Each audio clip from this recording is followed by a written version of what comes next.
Hey, what's good, y'all? Welcome back to another video. And for today's video, I'm going to be providing an overview of 12 Rules for Life, An Antidote to Chaos by Jordan B. Peterson. It's a book that I read and I finished. And I want to share this wisdom with y'all so we can share this journey. And there's 12 rules. Rule 1, stand up straight with your shoulders back. So this is basically saying what we were talking about confidence, good posture, your back straight, stand up straight, your shoulders back, your head up. And rule 2, treat yourself like someone you are responsible for helping.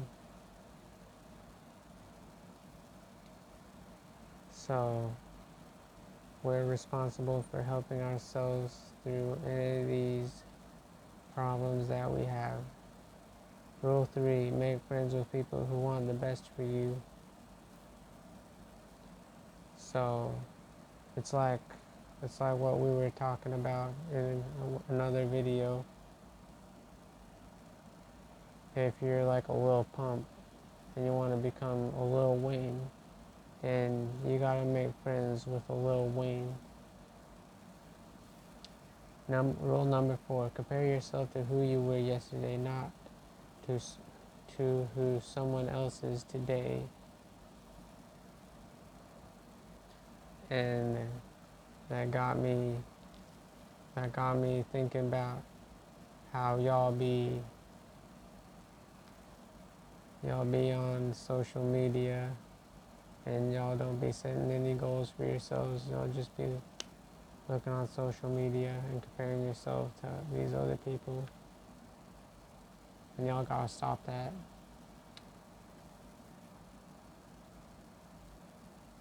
So here it says compare yourself to who you were yesterday. So who was I yesterday? I was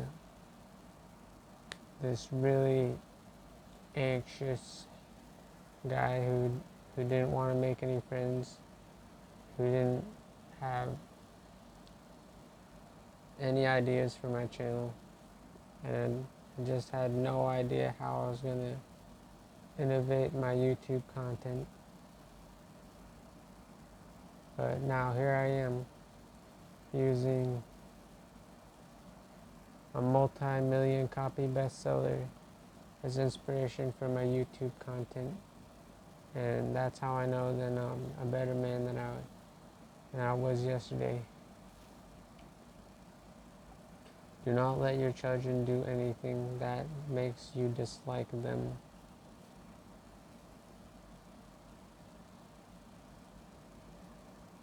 So, like, the biggest burden that I have is like, it's like my brothers, and even my parents, after they're kind of like my children, and they're like doing all these things that make me dislike them. Like, just a minute ago, my brother came into my room and he was like, "Oh, could I got some of that coffee, of coffee packets? I know that you got those good coffee packets in your room, and I don't want to have to like walk over to McDonald's and buy myself a coffee when I know you got them good coffee packets." And basically, I'm just letting him do these things that make me dislike him.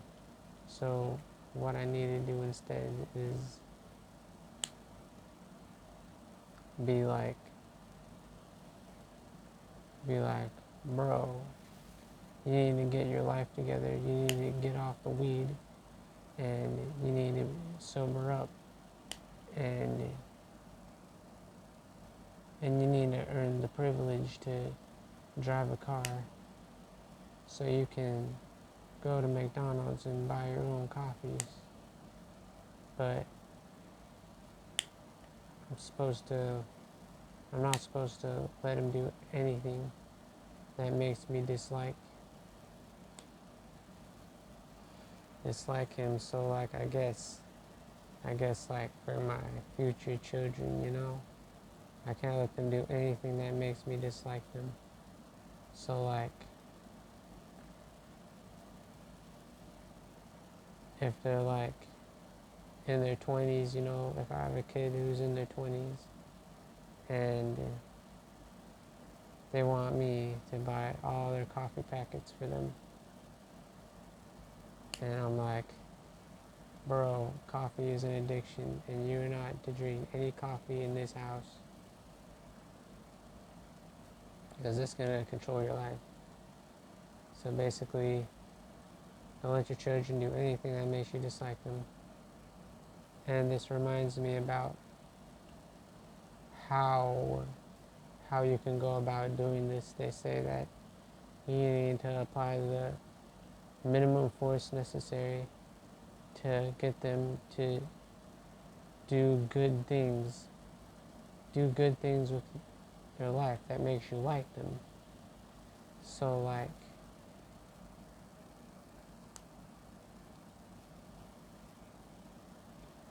maybe you got a son and he's smoking all this weed and it makes you dislike them. And you need to apply like the minimum force necessary to get him to like stop doing this weed. So maybe you gotta make some threats, some threats to kick him out of the house. And you give him a chance, you say, son, you've been smoking weed. You've been smoking weed for like 4 or 5 years, and it is not acceptable at all under this roof. For 4 or 5 years, you've been smoking this weed. It is not acceptable, and we're gonna give you another chance. So, if by the end of this month, if you haven't gotten off the weed, then we're gonna have to apply the minimum force necessary to stop this behavior, which is by putting you, like making you move out, making you pack your stuff and move out of the house and fend for yourself in these hard streets. And it's like, it may seem harsh, but it's not the worst you can do. It's not like the maximum force necessary to stop him. What would the maximum force? It would be like degrading him, calling him like a lazy piece of shit, or like just burning all his weed to, and just throwing him right out of the house and not even giving him a chance. That's the maximum force to enforce this behavior that you want from him, where he sobers up from the weed. But the minimum force necessary is what you need to be a good parent. The minimum force necessary. And the minimum force necessary might be to give him a chance to sober up. And if he doesn't sober up, then you have to strongly encourage him to move out. Alright, rule 6. Set your house in perfect order before you criticize the world. So this got me thinking about my job, because like I hadn't set my house in perfect order, and I was going to this hotel, and I hadn't developed like the habits I needed to succeed in this role, because I hadn't set my own house in perfect order, and now I didn't have the skills necessary to fix up this hotel. So basically, what you need to do is set your house in perfect order And this reminds me of the story of Jesus. There was that woman that was caught committing adultery against her husband, and the Pharisees, they found her and they caught her raw, and they said, according to the law of Moses, this woman must be stoned. But what do you think, Jesus? And Jesus was like, let he who has no sin cast the first stone. And this is a really relevant example of setting your house in perfect order before you criticize the world. So like, before you can like start throwing stones at these women who commit adultery, you gotta make sure that you're not committing adultery, you know? You're looking for a good wife or a good husband, and you're marrying them and you're staying with them forever, and you are never unfaithful to your wife or your husband. And once you do that, then you can start criticizing these women like Willie Phillips. Willie Phillips sleeping with 100 guys in one day. Before you can start criticizing people like Willie Phillips, you need to set your love life in perfect order by finding your wife or your husband and staying faithful for them for time and eternity before you can start criticizing Willie Phillips for being an OnlyFans star who sleeps with a bunch of her fans. Anyway, right on to Rule 7. Pursue what is meaningful, not what is expedient. So this got me thinking about what is meaningful. What is meaningful? It's like making sacrifices for other people. That is what's meaningful. And one very good example of this is like buying an engagement ring. Engagement ring. That's like costs a lot of money. But why would you buy a diamond ring? It's because you want to get married. Marriage is meaningful, but it requires this sacrifice. It doesn't just require like buying this diamond engagement ring. It requires like serious commitments of time. And also think about it. If you're married, you're not allowed to go on dates with any other woman but this girl. And that is a big sacrifice. But making this sacrifice makes your relationship with this girl really meaningful. And so basically, and I also want to talk about what expedient means. It means like, I actually searched the definition recently, and it said like, expedient is doing what is convenient and practical, but immoral. So like, what is expedient? Like Lily Phillips sleeping with a bunch of her fans, and it's really convenient because she has like all these guys that want to sleep with her, and it's really convenient for her to get laid and stuff. But none of these relationships really mean anything because like, what are these guys sacrificing for her? They're not sacrificing anything. They're in it for themselves, bro. They want the coochie. That's all they want. So they're not making any sacrifices, and they're just doing it for themselves. So you need to to find someone that's good for you, you need to see that they're making all these sacrifices for you, and they don't just want, they're just not in it for themselves, like with all these men who want to get with Lily Phillips, and they don't want to make any sacrifices for her, they're just in it for themselves. So basically pursue what is meaningful, not what is expedient. Tell the truth, or at least don't lie. So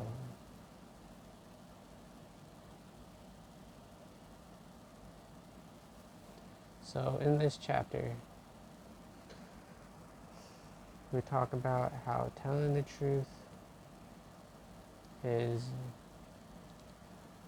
what's going to make you an honorable man and what's going to make people like you, make people respect you, and it's going to be best for the long term, because telling the truth and being open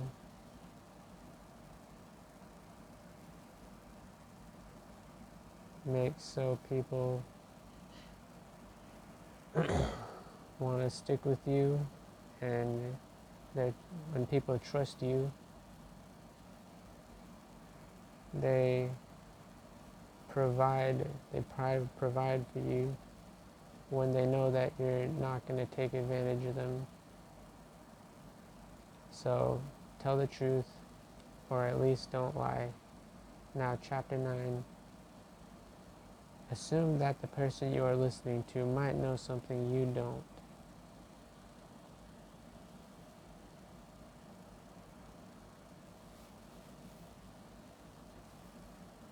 So it's like in university.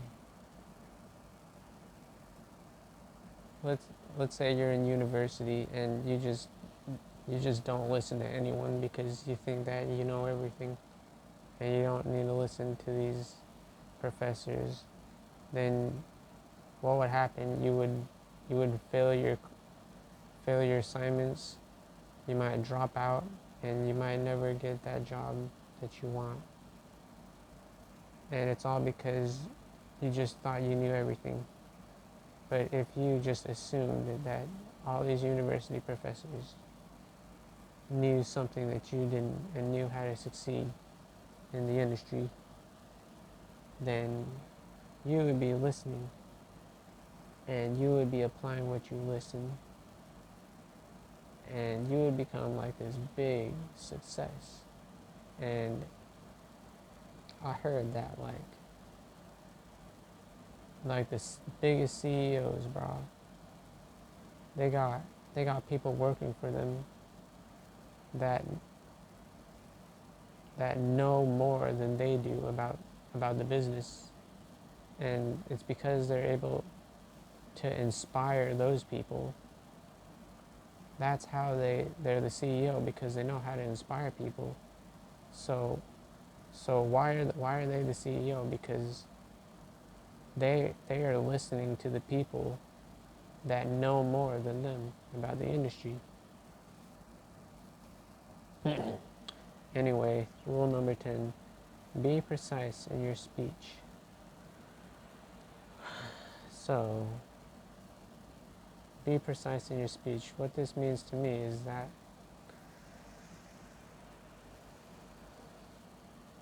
we all have like different paradigms, We're like an amalgamation of everything that we consume.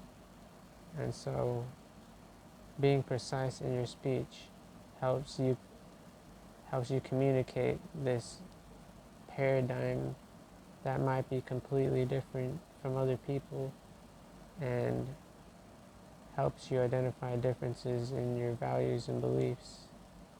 And you can be okay with these differences, and also celebrate these differences, by being precise in your speech. And also, you may be able to relate better to another person who's going through what you're going through if you're precise in your speech, and they understand what you're going through, and they can really relate. these men who are like really insecure in these social interactions. And if they communicate it really precisely, then there's going to be a bunch of people who can relate to them. Anyway, moving on. Do not bother children when they are skateboarding. So what I got from this chapter is that what your children are doing is that they're learning from the mistakes they make. And in the example in this chapter, these children are skateboarding, and like it's dangerous. They might get knee scrapes, and they might get injured, but they're mastering something. They're mastering a skill, and mastering this skill requires some risk. And so that's why you should never bother children when they're following their dreams, because they're learning from their mistakes and they're gaining mastery over their abilities. But anyway, on to the next rule. Pet a cat when you encounter one on the street. So what this chapter is teaching is that everyone needs to be shown some love and shown some gratitude. And the example they have in this chapter is like petting a cat when you encounter one on the street, because a cat has the same needs that these people have. They need some appreciation and they need some love. And basically it's telling you to show more love and more appreciation to other people. And that's 12 rules for life. I hope y'all got something real good from this video, and hope y'all learned some good rules to apply to overcome any chaos in your life. And that's all I got for the video. Goodbye.